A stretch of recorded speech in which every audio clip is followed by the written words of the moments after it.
Assalamualaikum warahmatullahi wabarakatuh. Halo semuanya, perkenalkan nama saya Anissa Kinah dengan NIM 50300125002. Saya dari kelas PMIA. Pada kesempatan kali ini, saya akan memaparkan materi mengenai metode observasi dan juga metode eksperimen dalam psikologi. Kedua materi ini memiliki peran penting dalam memahami perilaku manusia secara ilmiah. Dan pada kesempatan ini, mari kita sama-sama membahas bagaimana observasi dan juga eksperimen digunakan untuk memahami fenomena psikologis. Dan langsung saja kita membahas materi yang pertama, yaitu apa itu observasi? Jadi, metode observasi adalah suatu cara yang dilakukan untuk mengamati semua tingkah laku yang terlihat pada jangka waktu tertentu dan juga pada perkembangan tertentu.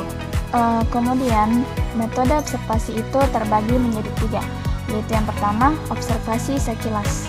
Disebut juga introspeksi pengamatan diri atau pengamatan subjektif, di mana pengamatan ini dilakukan oleh seorang individu terhadap tingkah lakunya sendiri. Kemudian yang kedua itu ada observasi alami, yaitu pencatatan data yang terjadi pada kehidupan sehari-hari secara alamiah atau wajar. Kemudian ada observasi terkontrol. Ini dilakukan bila mana lingkungan tempat anak berada diubah sedemikian rupa sesuai dengan tujuan peneliti, sehingga bermacam-macam reaksi tingkah laku anak diharapkan akan timbul. Misalnya, seorang anak yang ingin diketahui reaksi dan juga sikapnya terhadap lingkungan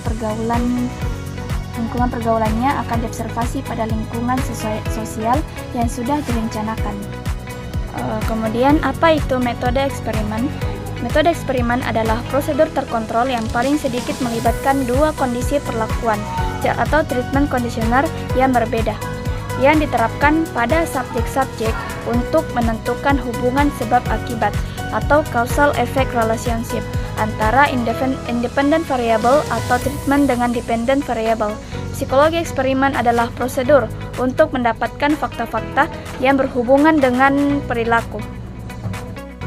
Selanjutnya, adapun syarat dalam prosedurnya, yang pertama, stimulating conditionnya terkontrol paling sedikit sebagian.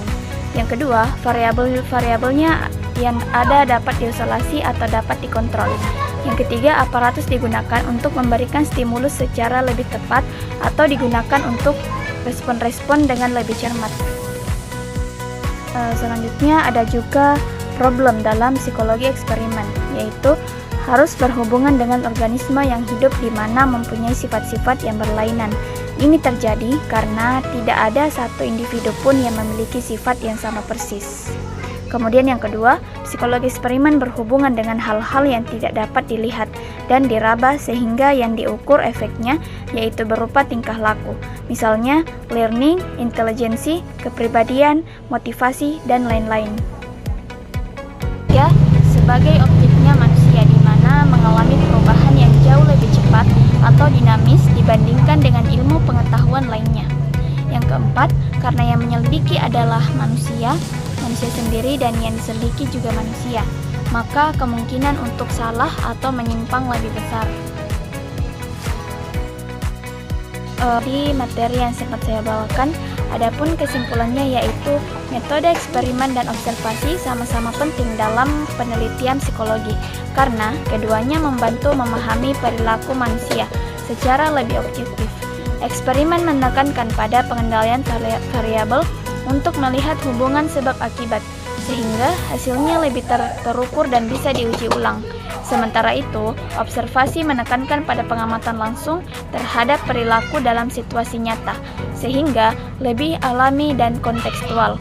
Dengan menggabungkan keduanya, penelitian psikologi lebih bisa komprehensif karena eksperimen memberi kepastian hubungan, sedangkan observasi memberi gambaran nyata dari perilaku yang diteliti. Baik, sekian presentasi dari saya. Semoga materi ini bermanfaat dan menambah pemahaman kita tentang metode observasi dan eksperimen dalam psikologi. Sekian dari saya. Wassalamualaikum warahmatullahi wabarakatuh.